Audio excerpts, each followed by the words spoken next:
Geomagnetic storm, inaasahan ngayong araw pa rin na iiral sa Southeast Asia at Mid-Pacific. Index ng geomagnetic field, inaasahan aabot ulit ng minor o KP index 5.0. Mga patuloy na uulanin lalo na mula sa kanlurang bahagi ng Southern Luzon, Visayas at bahagi ng Eastern Mindanao. Epekto pa rin ng extension ng monsoon trough na ito na nahahatak kasabay ng monsoon gyre malapit sa Guam. High pressure ridge sa bahagi ng Siberian Peninsula patungo sa hilagang bahagi ng Taiwan ay aasahan ang magiging drier air. Ang areas nito, epekto ng high pressure area na nagpaparamdam ang northeast monsoon.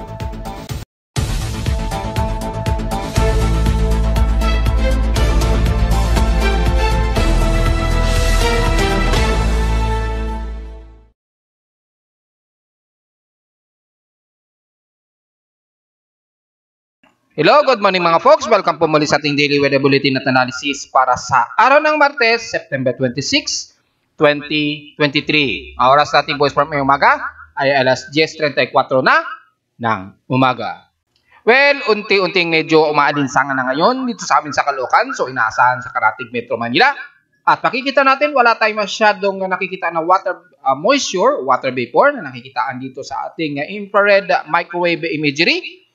And so far, wala tayong namamataan na ng mga active lightning strikes ngayong umaga.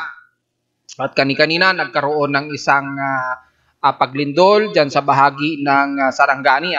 Pero malayo-layo naman ito, nasa southeast ito, sa baybay ng Sarangani, na umabot ng magnitude 5.9 ayon sa aking seismometer. Nire-report natin mamayang konti. Sa ating current conditions, overcast, gloomy, klaro at few clouds lamang ang medyo umiiral. So mukhang wala tayong thermal inversion na nararanasan ngayong araw.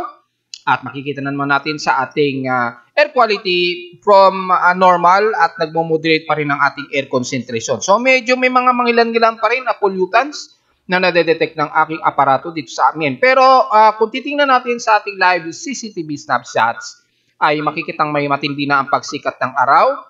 At least kahit paano ay nagkakaroon na ng unti-unting pag-aliwalas ng himpapawid. Although may mga partly cloudy at mga ilang medyo may mga kaulapan pa rin o posibleng smog ang bumabalot pa rin sa himpapawid natin. Well, titingnan natin mamaya kung lalala na naman yan. Hopefully magkaroon tayo ng airflow dahil nga po sa lumalakas unti-unti na high pressure area sa extreme northern Luzon, sa bahagi nga po ng Japan at China Peninsula na nagpapakita na nga ng senyales ng northeast monsoon. At sa ating lowest temperature na naitala na kay weather station kaninang 6:39 AM, nakapagtala kami ng lowest of 26.1 degrees Celsius. Kahapon nakapagtala kami ng medyo malinsangan na 32.3 degrees Celsius. Kahapon ito ng hapon, 2:44 PM. Ibig sabihin lamang medyo bahagya lamang na mataas din ang ating heat index kahapon na nasa 42.9 degrees Celsius ang naitala na aking aparato kahapon. Pero kung itatabi natin sa mga weather stations mula kay Pag-asa, ay nangunguna po ang bahandang Rojas City, Capiz na nasa 45 degrees Celsius ang kanilang heat index. Ibig sabihin sa area na yan ay asahan ang maalinsangan. So, parting Central Visayas area ito kung titingnan natin sa bandang Capiz. So, lumalabas sa pangatlo lamang ang Caloocan City na may mataas na init pandama. Sa ating PH Extremes in past 24 hours, nangunguna ang Tugigaraw sa pinakamatindi ang alinsangan. Of course, malinaw naman sa satellite imagery. Namabot sa halos 35 degrees Celsius o 34.9 degrees Celsius, to be exact. Diyan sa bandang Tugigaraw. So asahan pa rin ang alinsangan ngayong araw dyan Huwag masyadong magbibilad sa tindi sikat ng araw ngayong araw. Maghapon ay aasahan po ang mataas na temperatura dyan mga folks. Sa lowest temperature sa Baguio City, almost stationary at 17 degrees Celsius ang lowest temperature. At sa Inulan ay halos torrential rains ang inabot since past 24 hours dyan sa bahagi ng Masbate na nasa total of 239 mm ang total rainfall. Grabe po at inaasahan po mga nabalita ang mga pagbaha sa paligid ng Masbate, kasama na ang parte ng Sorsogon at bandang Leyte at Samar Region since kahapon.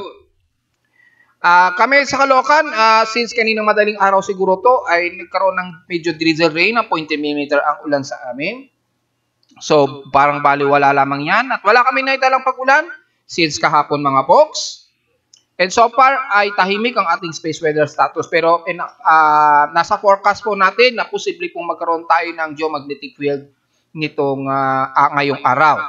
At posibleng umabot pa rin sa minor storm ito.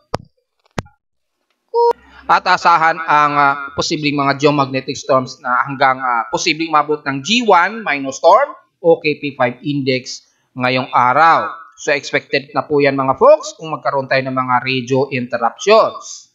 Kaya ngayon ay sa ating volcanic thermal alert status na natiling moderate ang vulkan ngayon ngayong araw. At silipin na natin ito. So far, mababa ang kanyang variable radiated power at 27 megawatts.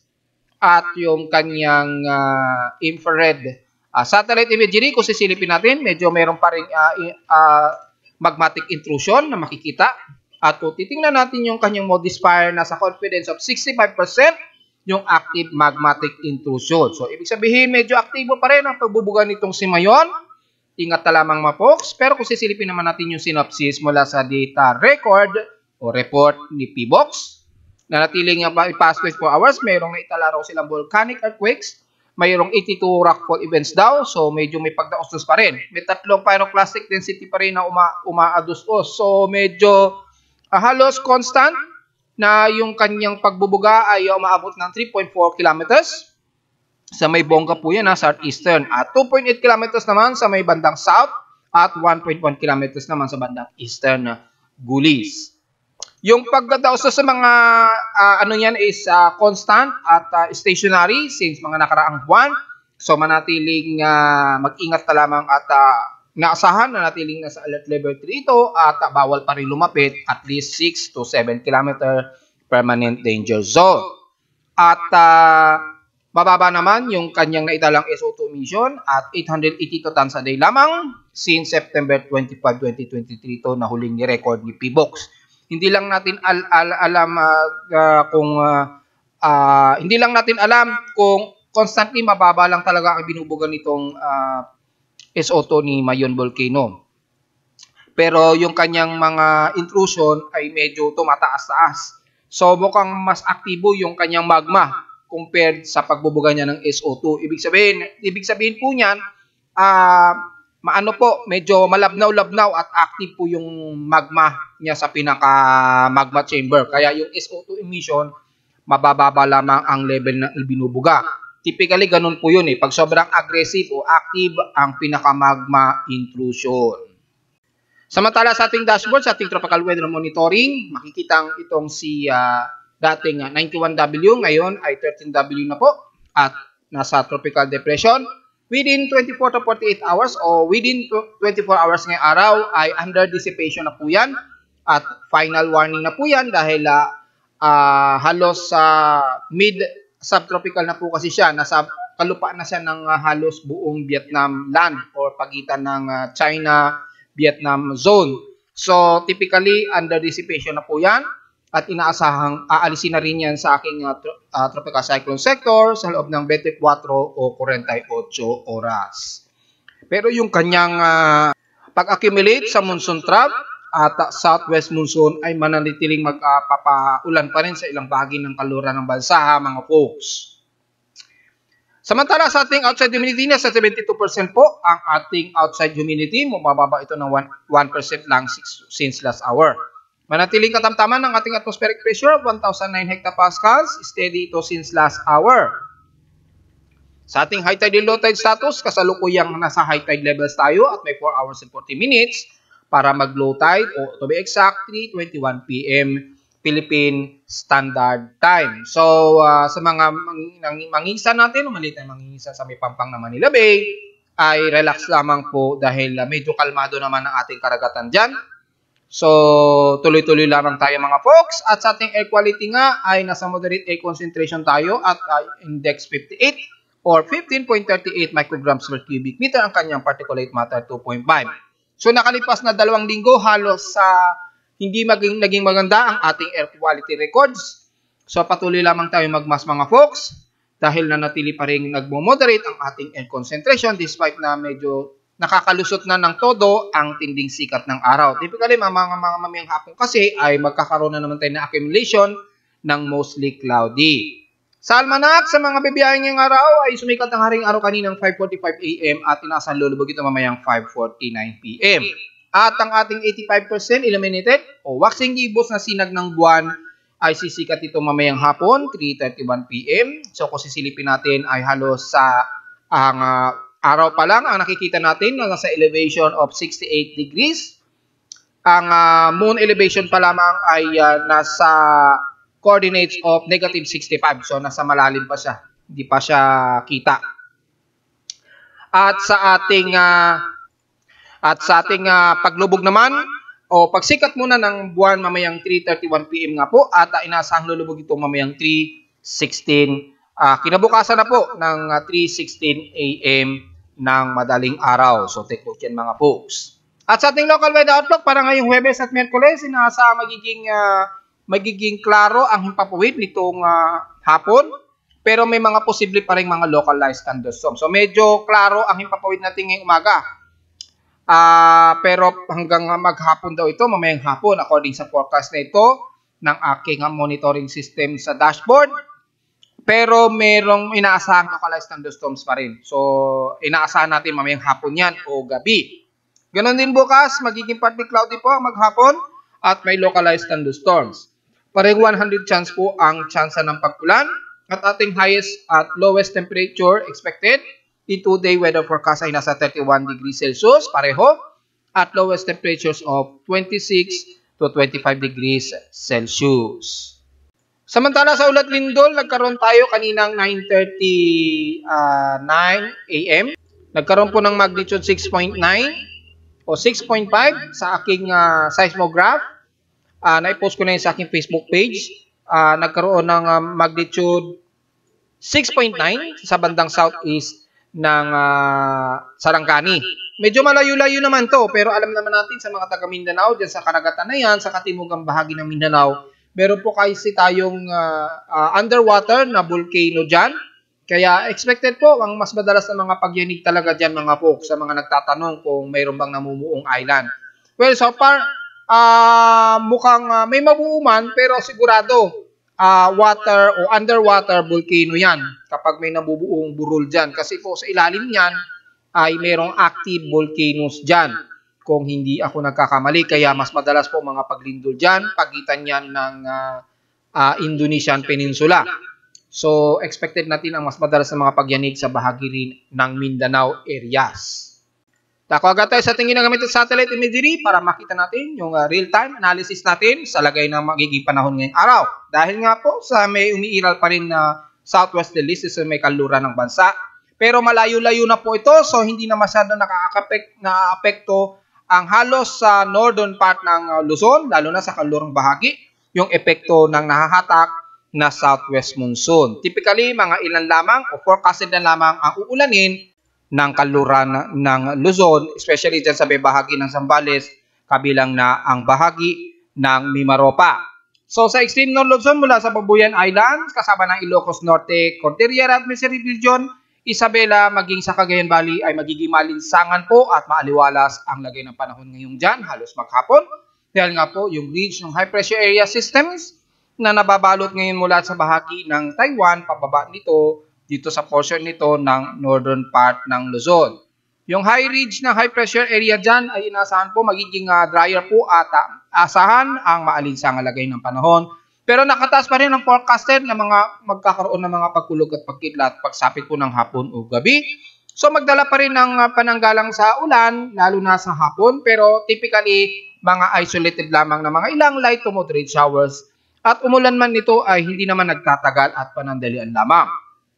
At mula dyan sa bahagi ng kanluran ng Pangasinan, pababa ng Zambales at Bataan, ay medyo meron tayong nagpapang-abot pa rin na southwesterlies dyan habang nagre-recarb ito na sumasabay dito sa remnants o trough o circulation nitong si dating 91W na nasa 13W na nga po. At makikita natin sa satellite imagery sa VIR ang makakapal na kaulapan nito na magdadala pa rin ng mga ilang kalat-kalat pag-ulan mula dyan sa bahagi ng Zambales, Bataan, sa Maribeles, at ilang bahagi ng Mimaropa.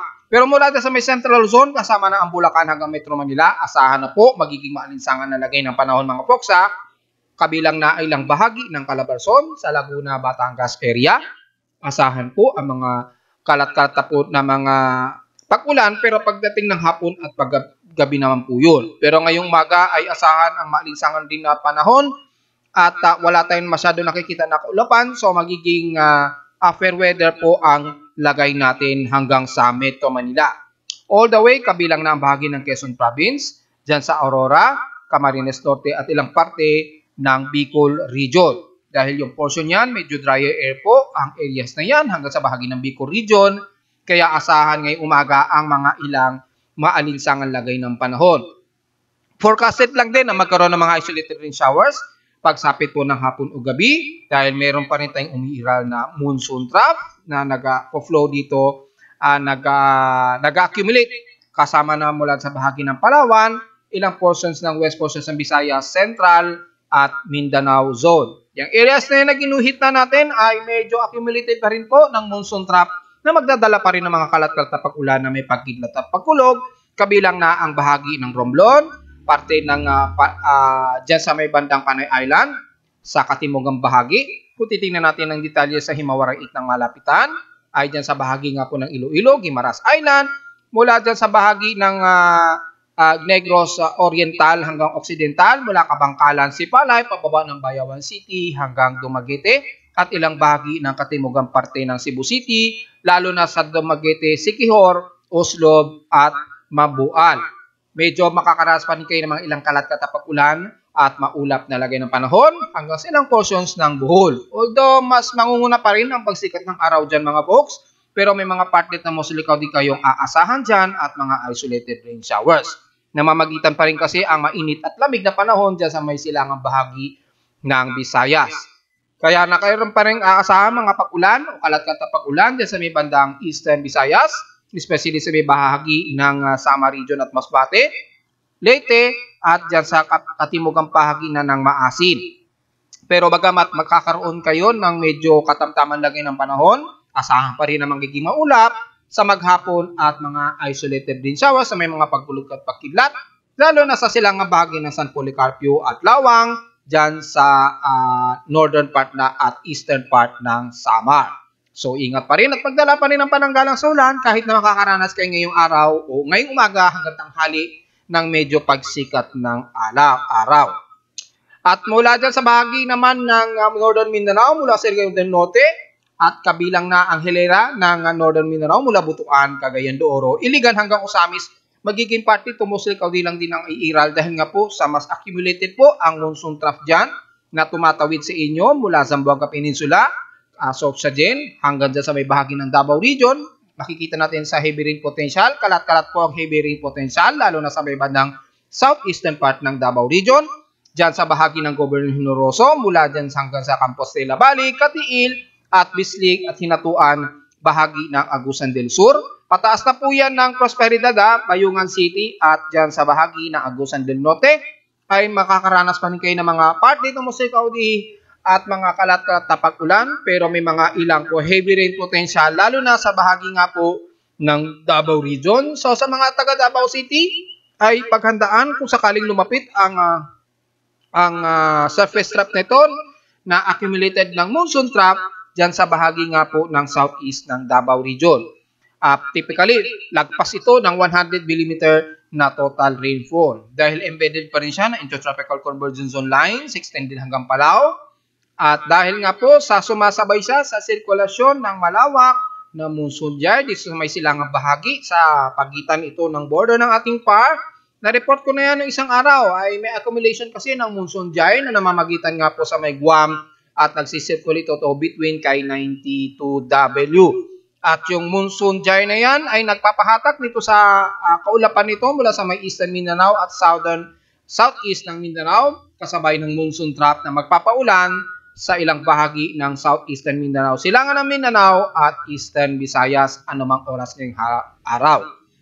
And the rest, mula dyan sa bahagi ng Zamboanga Peninsula, makakaranas din po kayo ng mga kalat-kalat na pag-ulan na may pagkidlat at pagkulog epekto ng ating monsoon trough dyan sa buong bahagi ng Zamboanga del Sur. Pero sa Zamboanga del Norte ay mga mostly cloudy rin ang iral. So asahan ng mga kalat-kalat na pag-ulan na may pagkilat at pagkulog halos nitong maghapon. So ingat na lamang sa mga potensyal na babahain, lalo na sa binanggit ko sa may southeastern portion ng Davao Region.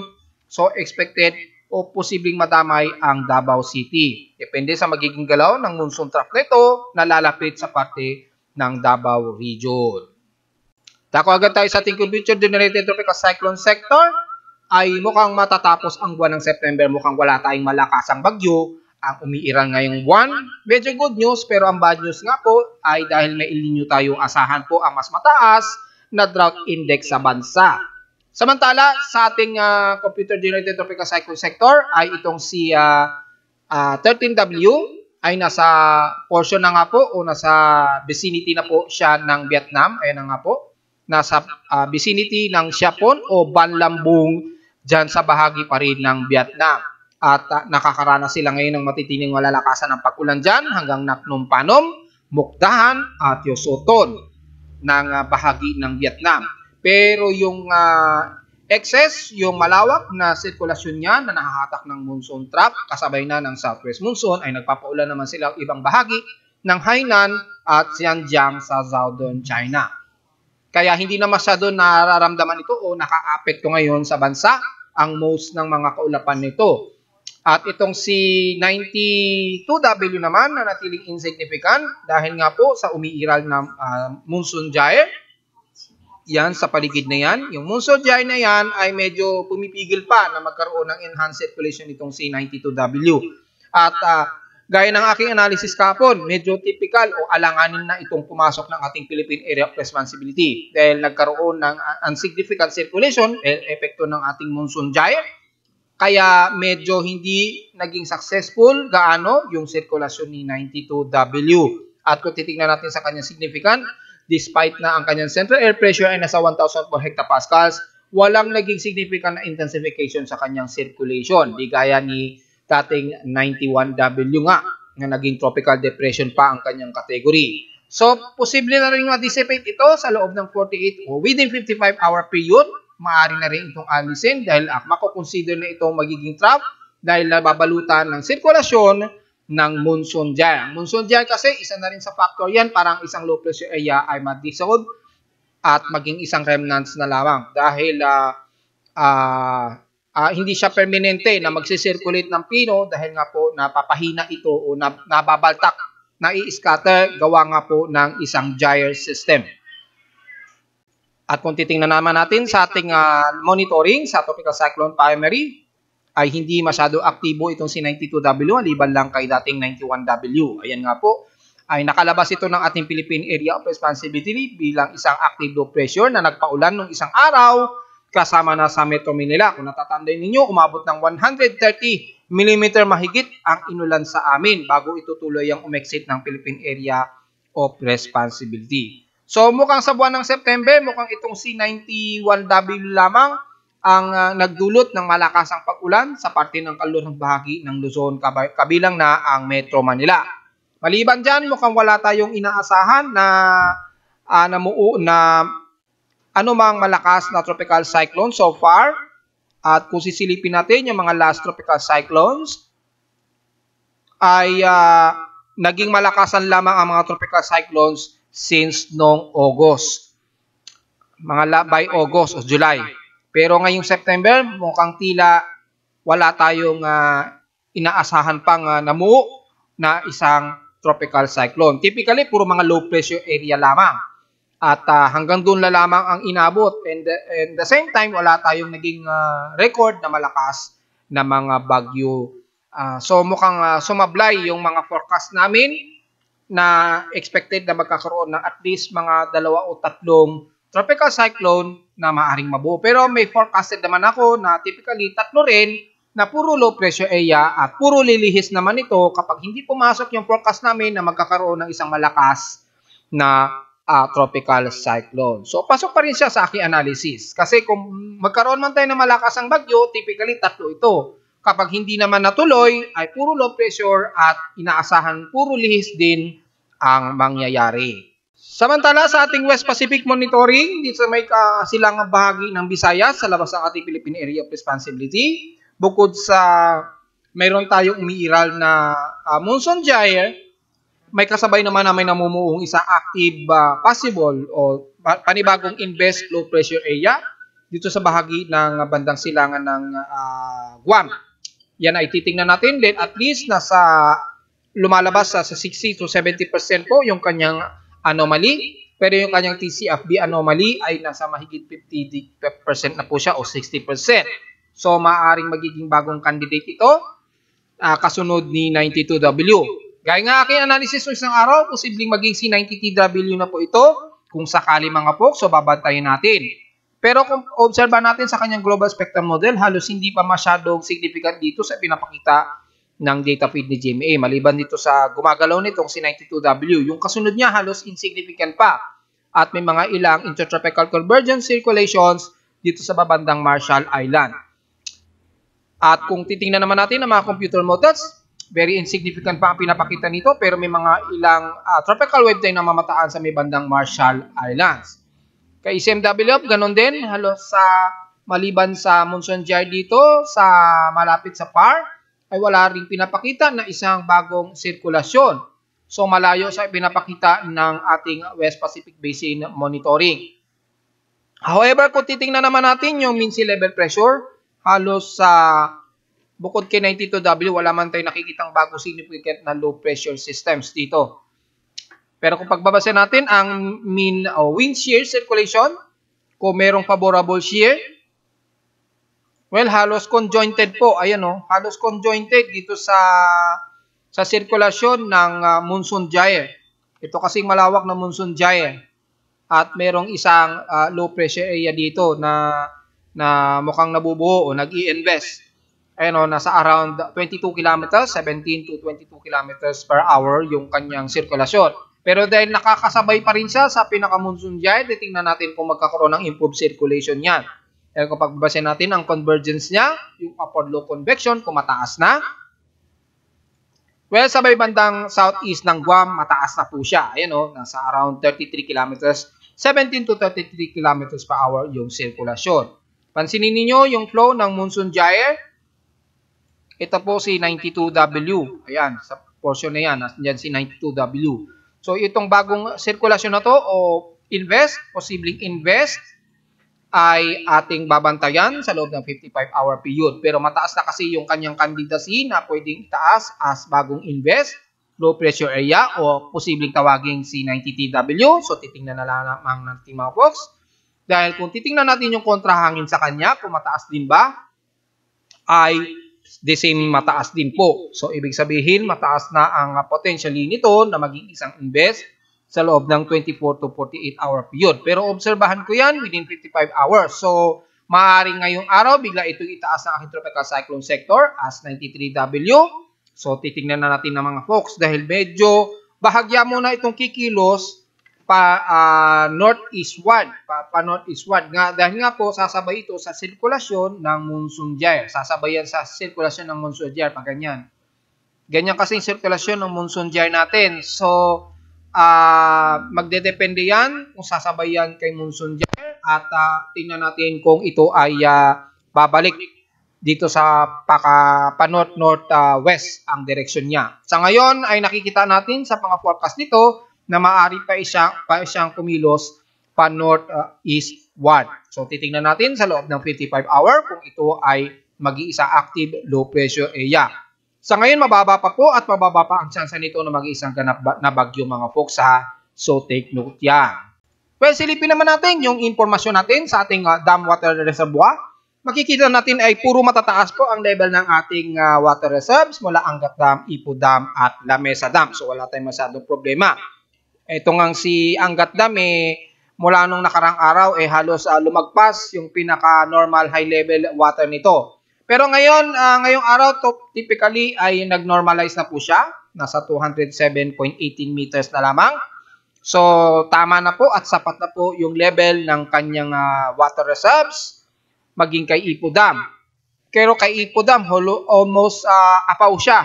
Halos apaw pa rin siya. So, hindi natin alam kung magbabawas pa rin ng tubig itong si dam, dito sa Ipo Dam. Depende na po sa kanila kung babawasan pa rin nila. Pero para sa akin, mukhang sapat na ito. Dahil nga po, mayroon tayong El Nino At least, nag-iingat tayo sa pagreserba ng tubig. Kay La Mesa Dam naman ay so far, sapat din ang level. Halos apaw din siya. Kay Ambuklaw, ganun din, halos apaw din. So, normal ang ating water reserve so far ngayon sa nakalipas na 2 linggo. Good news na rin yan dahil sa epekto ng biglaang malakasang ulan ng mga nakaraang araw at linggo. Sa Binahan naman, so far, nakataas po ang General Fund Advisory natin sa buong Mimaropa area. Ayon yan sa data pwede Pag-asa. So, ingat na lamang po, lalo na sa bahagi ng Palawan. Asahan pa rin po kayo makakaranas dyan ng mga ilang moderate and heavy rain showers nitong maghapon at sa ilang bahagi ng Mindoro. Ingat na lamang kung sakaling tuloy-tuloy na lumalagpas sa 1 hours ang heavy rain showers nitong maghapon mga folks. At narito naman ating 3D 20 weather forecast para sa araw ng Martes, September 26, 2023.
At hanggang dito na lang po ating daily weather bulletin at analysis para sa araw ng Martes, September 26, 2023. Huwag po kalilimutan na mag-like, share, subscribe po sa ating YouTube channel at visit lamang anytime sa aking website na www.pimoweather.com para sa may babang detalye na hindi natin naibalita at gusto niyo yung malaman, makikita ng lahat yan mula sa ating weather station real-time reports, forecast, lagay ng bagyo, maging sa lupa man yan, volcano man yan, o space weather status. Lahat po yan, nandito lamang yan sa dashboard pa lamang mabubungad nyo na po. At sa may mga data feeds mula sa iba't ibang weather agencies. Maraming salamat po mga folks at magandang araw po sa ating lahat.